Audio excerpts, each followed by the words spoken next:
বেশিক্ষণ চলবে না। তো জানাই আজকে হচ্ছে ভূত চতুর্দশী, আর ভূত চতুর্দশীর দিন কি করতে হয় সেটাও তোমরা জানো, 14টা প্রদীপ দিতে হয়।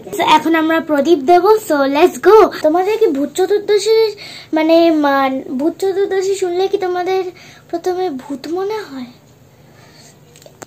আমি ওসব ভূতে ভূতে বিশ্বাস করি না, আর করবো না কোনোদিনও, বাট আমরা জানি যে ভূত কি করে তাড়াতে হয়। সো লেটস গো গাইস, সব ভূতগুলোকে বার করবো আজকে।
তো গাইস তোমরা দেখতেই পাচ্ছ সংঘমিত্র ক্লাবের পুজোটা, মানে আমাদের বাড়ির পাশের পুজোটা এটা হয়, খুব সুন্দর আর বড় করেছে এবার কালী ঠাকুরটা।